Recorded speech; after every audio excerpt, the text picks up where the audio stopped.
So the question is, can demons attach themselves to objects? Meaning that if you bring that object into your home, that it can change the spiritual climate of your home, that you can see misfortune, that things just change and it becomes negative, etc. The answer is absolutely yes. Remember the story when the Hebrews had to enter the promised land, and they had to take the city of Ai. And so what happened was Achan and his family, they took some of the spoils and they hid it, things that they were not supposed to have. And the Bible makes it very clear that God did not want the Hebrews to have foreign gods, statues, carved images, etc. of foreign gods. All right? And because of, for example, Achan's sin, Israel lost the battle. Now, the Bible emphasizes that certain objects absolutely can carry spiritual significance, especially those linked to idolatry. In other words, the worship of false gods, paganistic religions. Now, in Deuteronomy chapter 7, 25 to 20, verse 25 to 26, God warns Israel not to bring detestable things into their homes, as they are, what's the word we use there? They are devoted for destruction. Interesting wordplay there. They're devoted for destruction, these things. God doesn't want that with his people. All right? Similarly, if you look, for example, in the New Testament, in the book of Acts, chapter 19 and verse 19, you see those that came to faith in Jesus in Ephesus. They were those that were involved with sorcery and witchcraft, etc. What did they do? They brought their books and they burned them as a sign of their commitment to Jesus Christ. All right? So you can see they parted from objects that was linked to the occult. All right? Now, these objects can open spiritual doors because demons may attach themselves to certain items. And I've seen that over the years many times. People would contact us or contact me and say, listen, strange things are happening in my house. And I said, how long has it been taking place? I said, okay, it's been a year or so. I said, what changed the last year?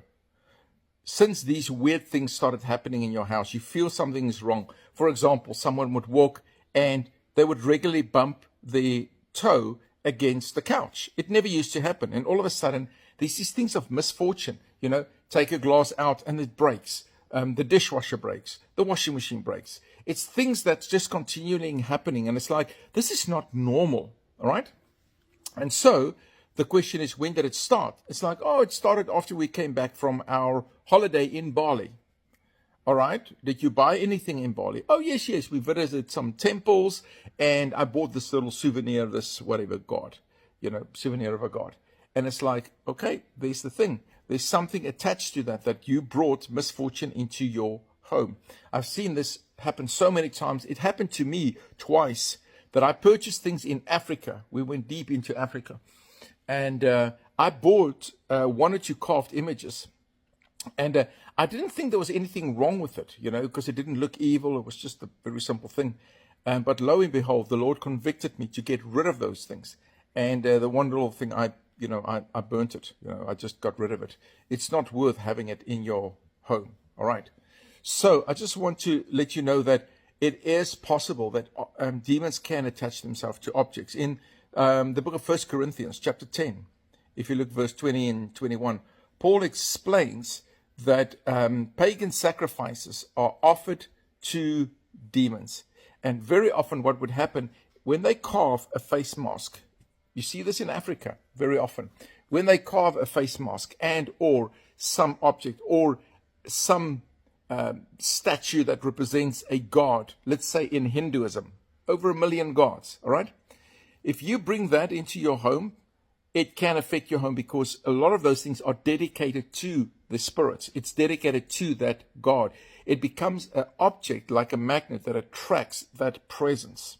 And therefore, it's not worth having that. I've seen people falling ill constantly. It's just, they just get better, they fall ill again. They just get better, they fall ill again. And the cycle repeats and happens. And often, when you go into their homes, you'll see, oh, look at this. There's a foreign object. There's something dedicated to a foreign god. There's a statue, something that caused the attachments of demons or the presence of demons to be in your house. And that's why I always say to people, just get rid of that stuff. It doesn't matter what you've bought, where you bought it, your sentimental value around it. Just get rid of it, because the thing is, you want to be free. You don't want to live under the influence of demonic entities because you brought them into your house by bringing an item into your house that was dedicated for the purpose of honoring them. All right? You don't want that. So just thought I'd share this. A lot of people, they ask about this. So there you go. I've had to help and assist many people over the years who went through something like this. And sometimes strange things can happen, you know. The doors open by themselves. People sit in the lounge watching TV, and the cupboard door in the kitchen just opens up. Things like that happens. It's real, you know. It's not a joke. So just go through your house, see what's there that is not or that's dishonoring Jesus. That's dishonoring the truth. In other words, it's dedicated to foreign gods, and just get rid of it. It's not worth keeping it. All right. Have a great day. I'll speak to you again soon. The following footage is from a woman named Natasha in Maryland. She woke up to something odd on her living room windows, what appears to be these weird handprints, and when she went outside to investigate, she saw these claw markings on the ground. You know, automatically you think bear or some other, big cat. But we got to think about the location. She's in the suburbs in Maryland, so it's a populated area. It's not like they're out in the country. They're not where typically you would see this type of wildlife. So she actually doesn't think it's a bear. But the question remains, what was it? Take a look at this and tell me what you think.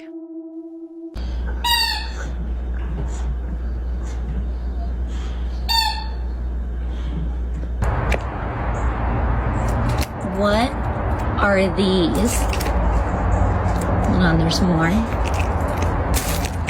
Look at these. What the heck happened out here?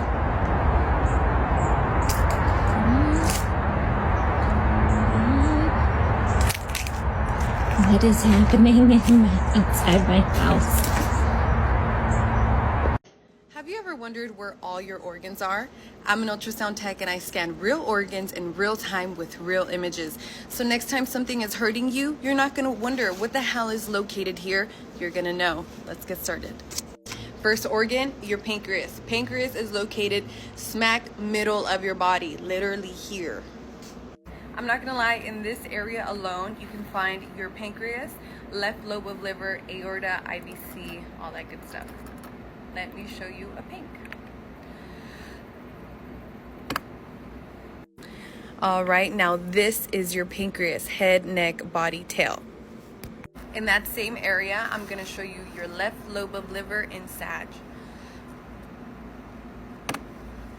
Again, left lobe of liver, pancreas, aorta. If I rewind in that same little area I was in, this is now your caudate lobe. Remember, I was only in this area here. Now, where's your gallbladder?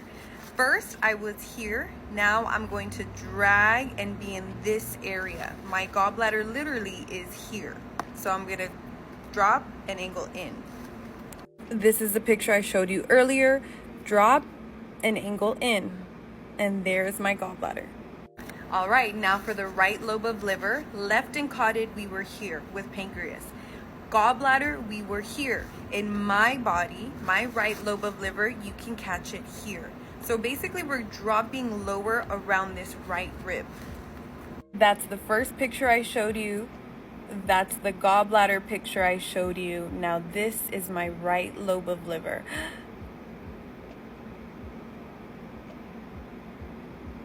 Hopefully that gives you an understanding of where your organs are. We're still missing kidneys and spleen, so like for part 2.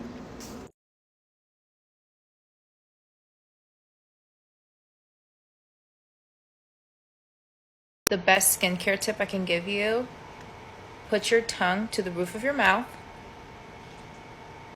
and curl your lips just ever so slightly upwards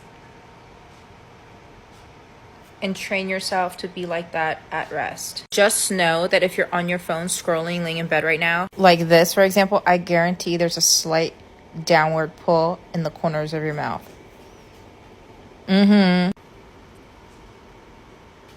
It'll save you thousands of dollars.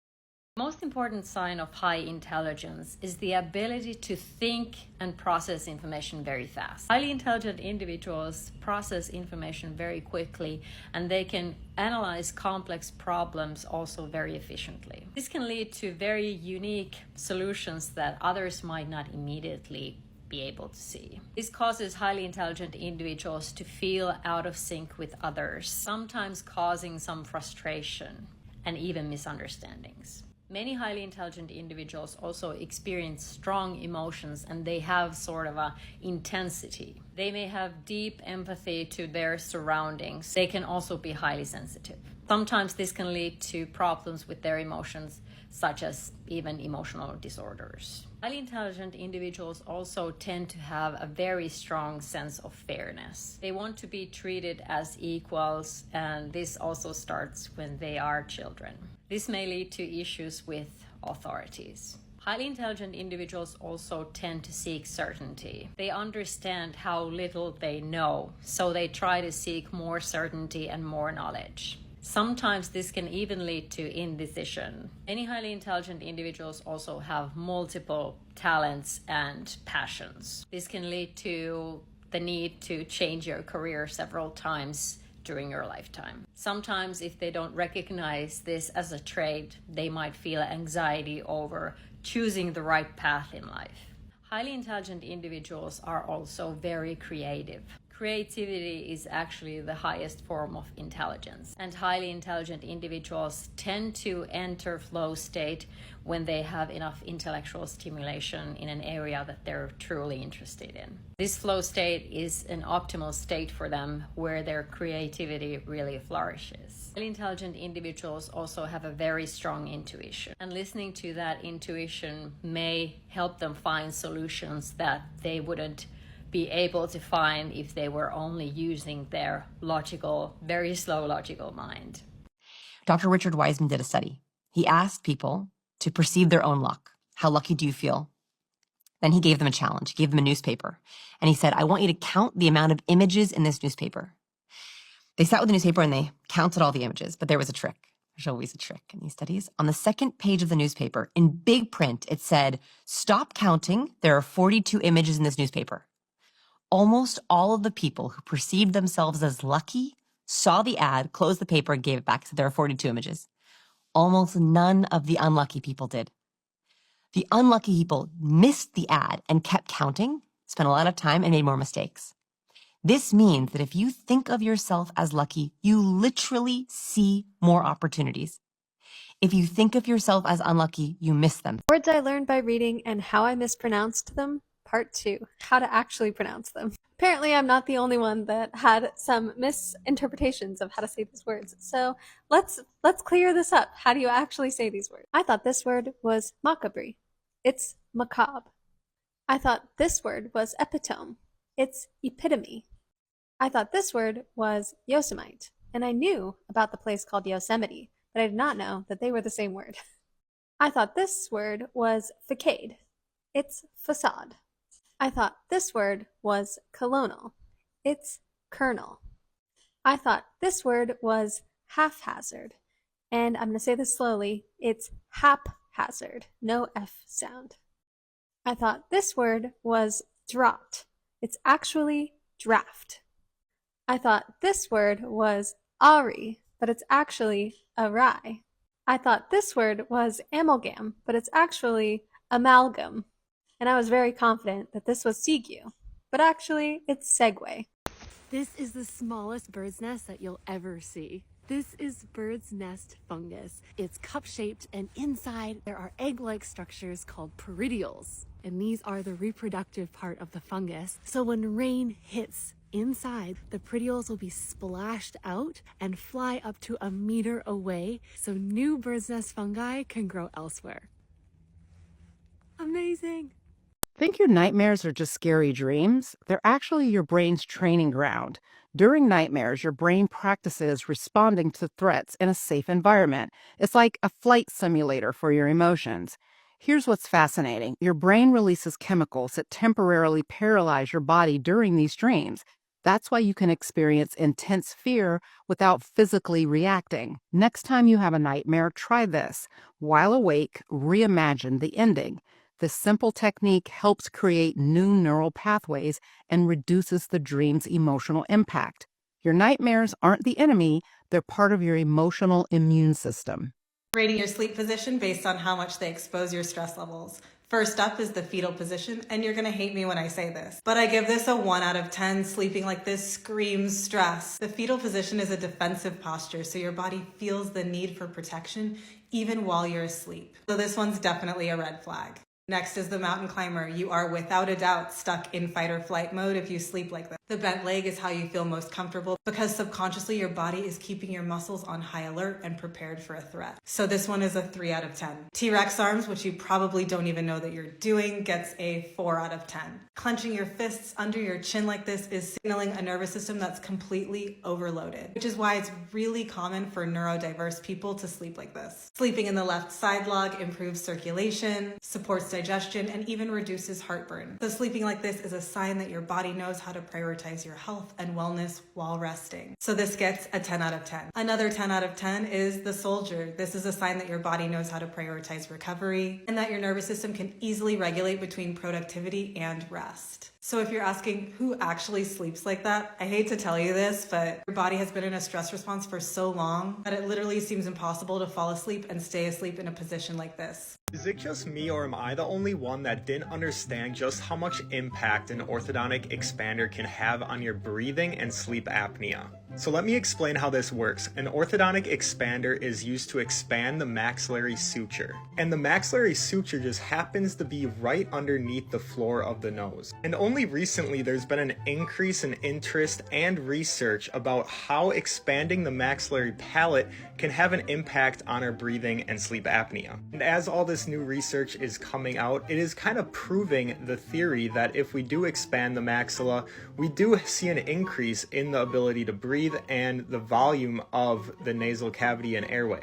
And this has stirred up a little bit of debate in the orthodontic field because in the past we used to extract a lot of teeth to make space so we can fit the crowded teeth into the arch, where now we're looking at more expansion so we can increase the airway and increase the flow of air through our nose. For the longest time, I truly could not understand what people meant when they said that America has a literacy problem, because in my mind I was like, well, y'all can read, can't you? Until I realized, no, you actually can't. I don't have a lot of experience with the American education system because I finished high school and college in Russia. The only experience that I do have is passing tests to get my driver's license and passing tests to get my citizenship. Both were very easy and I passed them right away, so I couldn't understand why so many of my friends and family members could not pass a driver's test when everything on the test seems like very rudimentary, very simply put, like they want you to pass the test. Until I moved from New York to Los Angeles and I unexpectedly had to pass the written test because I was changing my ID, but I was not prepared.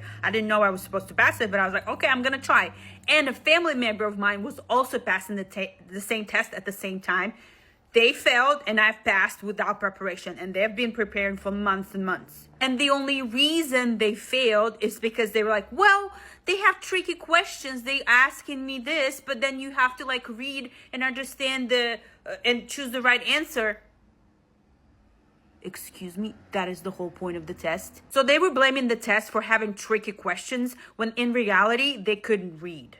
Like they knew letters, but they didn't understand the meaning of the words. They couldn't visualize what they were seeing, or they couldn't like truly comprehend the sentence, read it and like get it and then respond. They were trying to respond before they understood what they just read. It's not that y'all don't know how to read. You can read. You just don't bother to comprehend what you just read because you want to get to the result. This right here is a uterus. See how there's nothing in it? And here's a whole baby outside of the uterus. This is a recently published picture out of the New England Journal of Medicine, just published the other day, about an abdominal ectopic pregnancy. Remember that we use the word ectopic to mean anywhere outside of the normal uterine cavity. The majority of ectopic pregnancies are in the fallopian tube, but they can also be in the ovary or the abdomen. In this particular case, this patient showed up with 10 days of abdominal pain. They got a CT scan where her uterus completely empty, but a baby sitting inside her abdomen.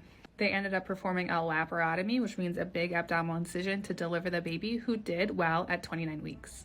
The placenta was attached to the peritoneum, so during that first surgery, they removed a part of the placenta and then went back 12 days later to remove the rest. In the end, both the patient and her baby did very well. I would say this is probably one of the coolest pictures we've had so far in this series. If we had no senses, would we be unconscious? You're asking the right girl, because I'm Rachel, the neuroscientist. There's two ways to look at this. The first is, could we have possibly evolved consciousness were it not for senses and sensory data? The second is, now that we have it, consciousness I mean, would we retain it if senses and sensory data were stripped away from us? So to answer the first one, the very first nervous system in existence evolved for a specific purpose, and that was to move, for volitional movement. Floating passively about the ocean is all fun and games until you find yourself in danger or miles away from the nearest food source. So we evolved nervous systems to move. And then basically everything after that was built off of that initial premise of sensory motor processing, being able to move and being able to sense what's going on around us to inform that movement, right? When we made our way from ocean to land, we suddenly had a much more complex environment to navigate. And so we needed things like nociceptors to sense pain, mechanoreceptors to sense pressure. It's all fun and games being able to move, but if you're moving into danger, that's not going to work. The human brain as we know it, even the more sophisticated aspects of it, like the neocortex, the prefrontal cortex, all evolved from structures initially designed for sensory motor processing. So the first question, if we had no senses and no sensory data, could we have evolved consciousness? I don't think so. Certainly not as we know it. But come back for part 2 for the other part of that question. The video shows a Chinook military helicopter circling above the waterfront. Dude, the black helicopters keep flying over here too. But what caught the uploader's attention and the internet's fascination is a mysterious chrome-like sphere hovering just above the helicopter's blades.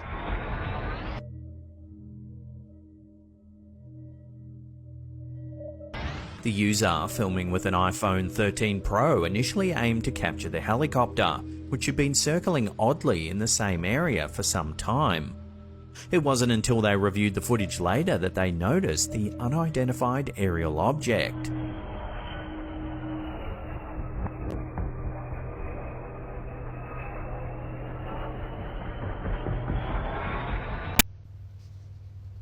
Okay, ladies and gentlemen, it's official. I'm down the Elon Musk rabbit hole, which led me to Ocean X, the 8th ocean.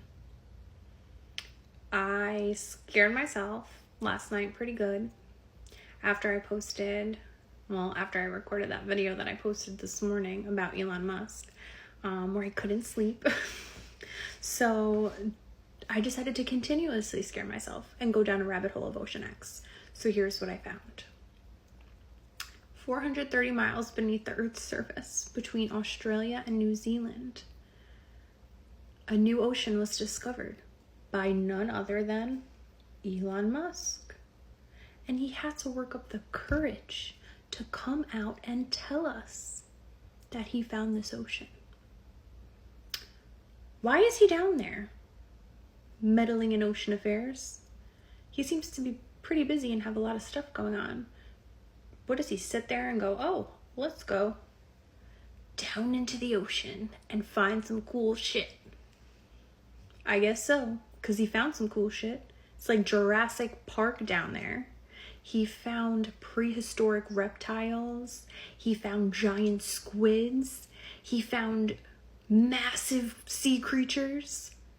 And he then said, I'm gonna take all these creatures out and bring them to a facility on the Pacific coast to study them. Gee, sounds like a genius idea to me. He took them there.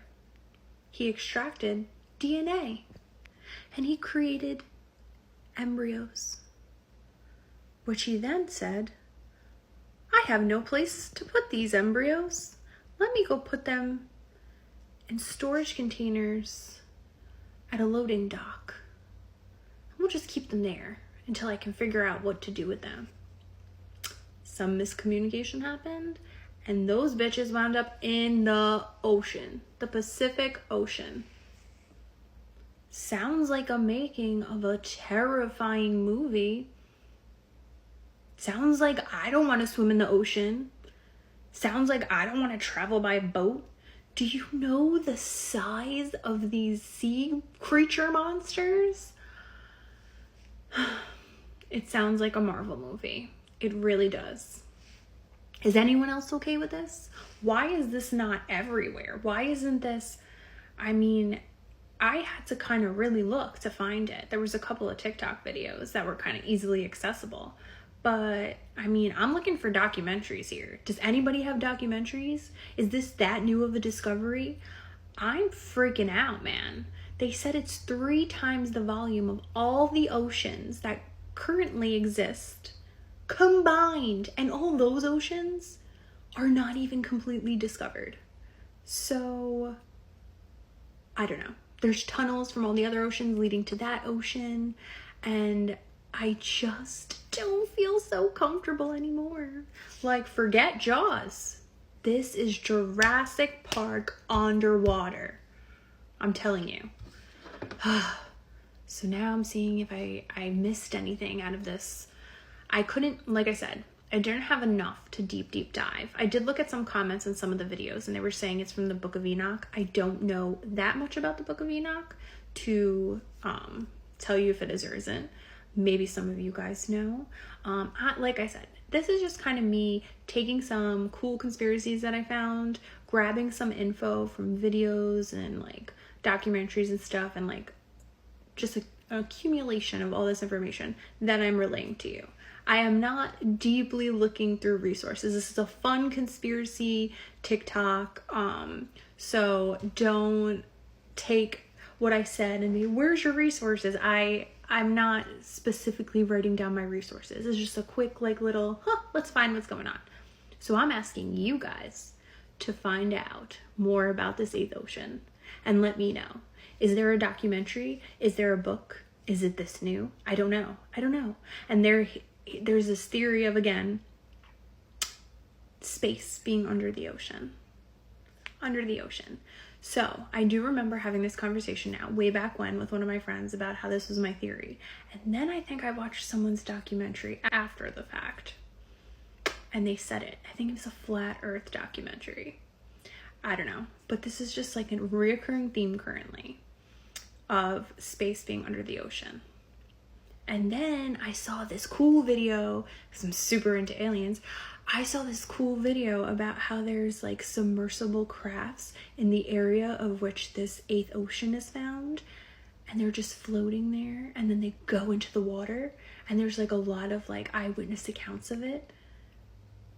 What? Are we home base? Did we find extraterrestrial home base on our land? Well, it's technically not our land. It's the ocean. But like on our Earth. This led to another topic, which I'm going to have to look into again.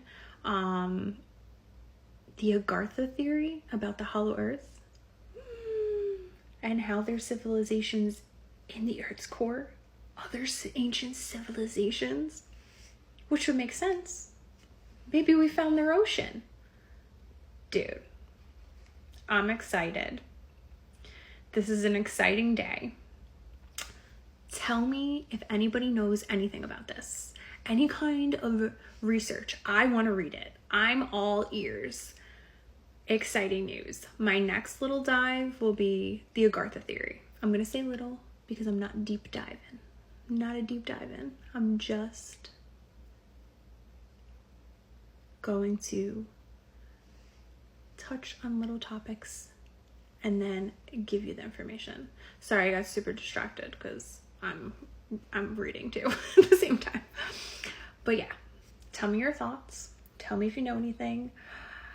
And let's go from there. Next video is definitely going to be about the Agartha theory. So if anybody wants to DM me some info or resources on that, I'm definitely into it.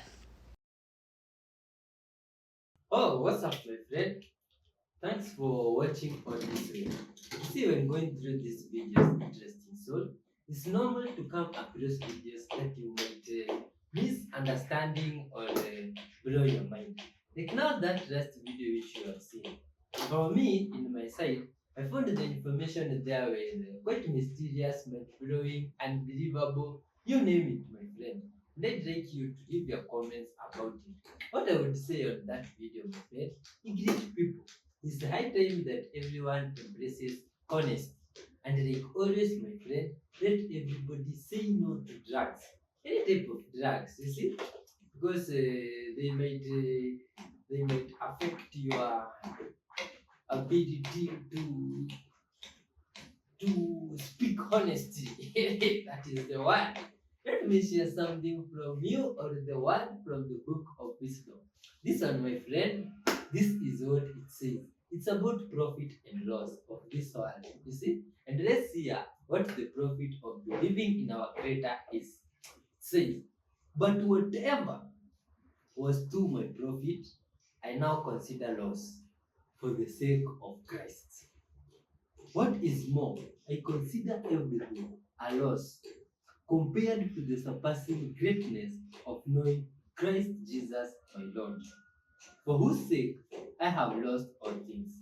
I consider them rubbish that I may gain Christ, and be found in him, not having a righteousness of my own that comes from the law, but that which is through faith in Christ, the righteousness that comes from God and is my faith.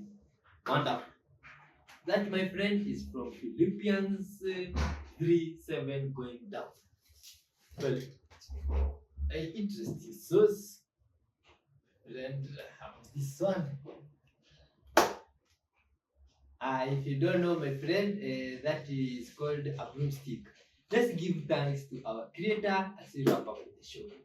Thank you, wonderful Father, for this part, for your goodness, love, protection, care, kindness. Thank you, dear Lord, for all that to this point. All glory and honor, Father, belong unto you.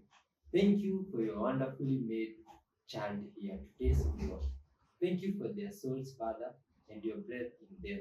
Dear Lord, Father, the videos that you have just seen together with this Lord, Father, as they reach many people out there, may you help them, Father, to spread love and peace to people's lives, Father. And as you do that, please extend your blessings and love in our lives. Always guide us at all times, Father, and lead us not into temptation and into traps of the evil one. In your mighty name, King of Kings, we do pray, trusting and believing. Amen. Till next time, interesting soul, peace, love, good vibes, and everything good be with you. Goodbye. Peace. Oh, by the way, you can hit that super thanks button, you see, for the sake of good vibes. Bye bye.